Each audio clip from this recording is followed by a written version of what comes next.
Oke. Nah, yang masalah budak begini.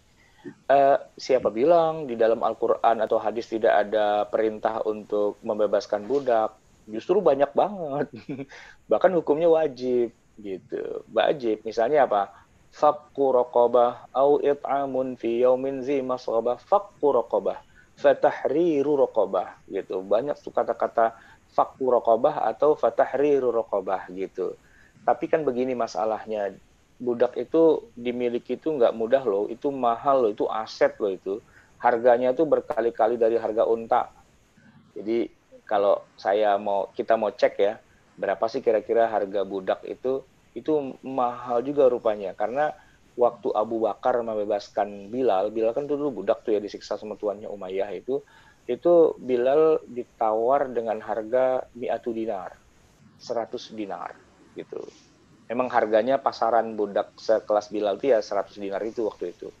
Cuman karena waktu itu Umayyah tuannya lagi asik ngebukin, lagi mau mencambuk gitu kan. Kata Umayyah, 100 dinar oke, saya jual, tapi saya mau pakai dulu nih, mau saya gebukin dulu sampai sampai mejret gitu. Kalau ntar kalau udah nggak bisa ngapa-ngapain, lo bawa pulang deh tuh gitu. Kata Abu Bakar, enggak, kalau saya beli sekarang, ya saya maunya sekarang. Ente berhenti itu dari gebukin si Bilal.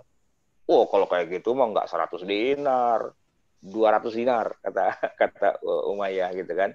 Deal, kata Abu Bakar. Ya udah, mi'atai dinar, 200 dinar. Nah, itu harga pasarannya sekitar 100, tapi karena belinya mau sekarang juga, kena 200 akhirnya. Dibayar sama Abu Bakar. Pertanyaannya, 100 dinar itu berapa duit sih kalau dirupiahkan? Begini, 1 dinar di masa Nabi itu, Nabi pernah minta kepada salah seorang sahabat yang tukang kambing untuk beliin kambing kurban. Ya, namanya Urwah al-Bariqi. Urwah, saya mau nyembelih kurban nih besok, ente tolong cariin kambing ya. Ya udah Rasul gitu ya. Nih duitnya. Sama Nabi itu dikasih duit 1 dinar. Nah, ternyata pasaran 1 dinar itu bisa beli seekor kambing. Saat Nurholis, kemarin udah lihat kambing kan, berapa harga satu kambing pasarannya? Kemarin yang kita lihat 3 juta, Ustaz.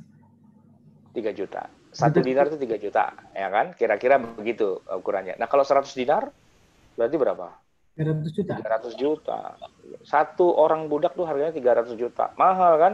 Kalau ujuk-ujuk tiba-tiba Quran bilang, bebasin, bebasin, bebasin. Waduh, rugi bandar.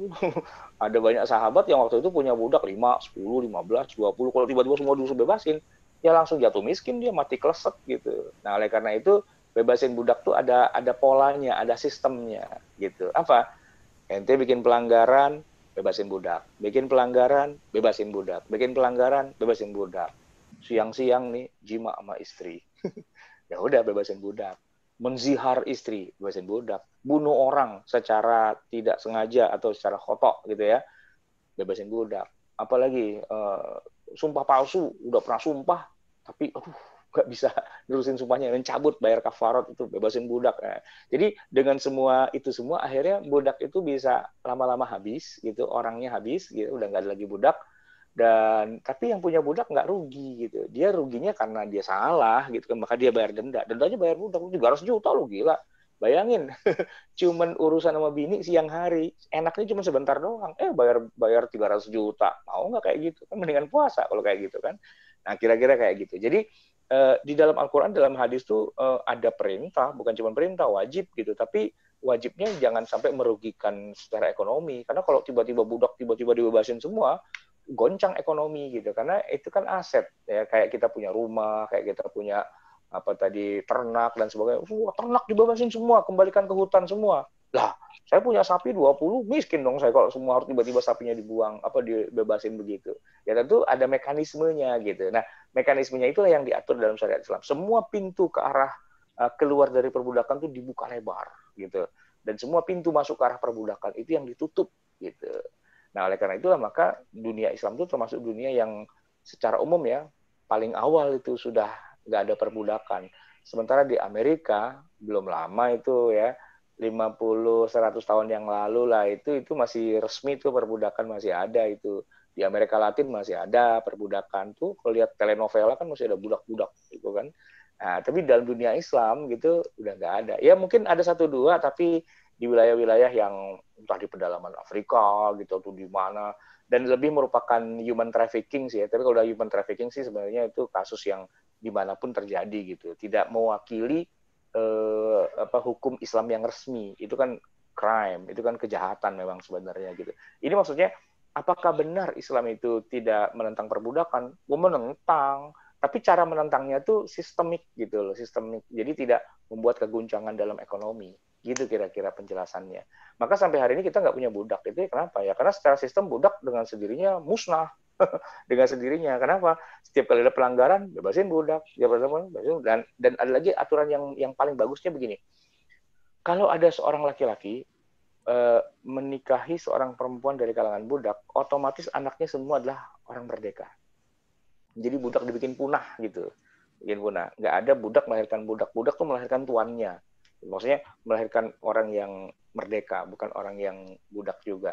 Banyak ulama di kalangan umat Islam tuh yang masih keturunan budak dulunya, para mawali istilahnya gitu. Itu budak-budak semua tuh, Imam Abu Hanifah, itu keturunan dari para budak dulunya tuh, kakek-kakeknya mereka orang budak gitu. Tapi kemudian Islam membuat mereka jadi jaya dan kemudian mereka jadi orang terhormat dan malah jadi ulama besar gitu kan yang dikagumi. Sejarah Islam tentang perbudakan itu hebat sebenarnya kalau ngerti syariah, ngerti sirohnya gitu. Jadi kalau baca literaturnya dari orang barat ya pasti jelek lah. Ya di mana juga pasti begitu kan. Kalau menurut versi musuhnya pasti jelek lah. Gitu. Kita aja sama Belanda yang jahat kita, bukan Belandanya. Kalau menurut sejarah versi Belandanya, kita yang ekstremis kan gitu ya. Ya jangan baca literatur orang barat dong. Baca literatur kita sendiri, umat Islam sendiri. Itu yang lebih tepat gitu ya. Oke, apalagi?